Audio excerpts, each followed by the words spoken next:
കൊച്ചിക്ക് സമാനമായി പത്തനംതിട്ട അടൂരിലും നായ വളർത്തൽ കേന്ദ്രം. അടൂർ അന്തിച്ചിറയിൽ വാടക വീടിനോട് ചേർന്നുള്ള കെട്ടിടത്തിലാണ് നായകളെ വളർത്തുന്നത്. 120 നായകളാണ് ഇവിടെയുള്ളത്. അസഹ്യമായ ദുർഗന്ധമാണ് പ്രദേശത്ത് അനുഭവപ്പെടുന്നതെന്ന് നാട്ടുകാർ പറഞ്ഞു. ഞങ്ങൾക്ക് രാത്രി കിടന്നുറങ്ങാൻ പോലും പറ്റാത്ത രീതിയിലുള്ള ബുദ്ധിമുട്ടുകളാണ് ഇവർ ഇവിടെ നമുക്ക് ഉണ്ടായിക്കൊണ്ടിരിക്കുന്നത്. സാധാരണഗതി പട്ടിയെ വളർത്തുന്നത് നമ്മൾ കണ്ടിട്ടുണ്ട്. ഇത് വെറും തെരുവിൽ അലഞ്ഞിരിക്കുന്ന പട്ടികളെ മൊത്തം വിളിച്ച് ഇതിനകത്ത് ചിലവിനും കൊടുത്തിട്ടിട്ട് വളർത്തി നമുക്ക് നാട്ടുകാർക്ക് അസൗകര്യം ഉണ്ടാകുന്നില്ല. അപ്പുറം ഇപ്പുറം എല്ലാം രോഗികളെ കിടക്കുന്നത്. ഈ പട്ടി സങ്കേതം ഇവിടുന്ന് മാറ്റി തരണം. ഏറ്റവും പ്രധാനപ്പെട്ട ആവശ്യമാണ് ഞങ്ങളുടെ നാട്ടുകാരുടെ മൊത്തത്തിലുള്ള ഒരു ആവശ്യമാണ്. ഈ നാട്ടുകാരും പരിസര പ്രദേശത്തുള്ള എല്ലാവരും ഇതിൻ്റെ വാടക സഹിച്ച്. നാട്ടുകാരുടെ പ്രതിഷേധത്തിന് പിന്നാലെ നായവളർത്തൽ കേന്ദ്രം നടത്തുന്ന കോഴഞ്ചേരി സ്വദേശിയായ സന്ധ്യയും മകനും ആത്മഹത്യാ ഭീഷണി മുഴക്കി. നായകൾക്ക് വിഷം കൊടുത്ത് തങ്ങളും ജീവനൊടുക്കും എന്നാണ് ഇവരുടെ ഭീഷണി. പട്ടിയേക്കെല്ലാം ഭക്ഷണമുണ്ട്, ഞങ്ങൾക്ക് ഭക്ഷണമില്ലാത്തത്. കുടിക്കാൻ വെള്ളമില്ല. ഇപ്പം മോൻ മേടിച്ചുകൊണ്ട് വന്നതേ ഉള്ളൂ വെള്ളം.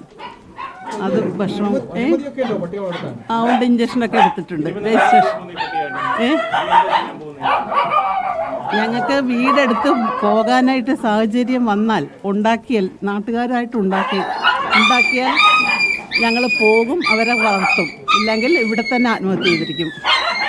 ഈ പറഞ്ഞ ഡേറ്റിനുള്ളിൽ ഒത്തിരി ബുദ്ധിമുട്ടിക്കരുതെന്ന് നിങ്ങൾ തന്നെ പറഞ്ഞോളൂ. ഒത്തിരി ബുദ്ധിമുട്ടിക്കരുത്. ഞാൻ ഒരുപാട്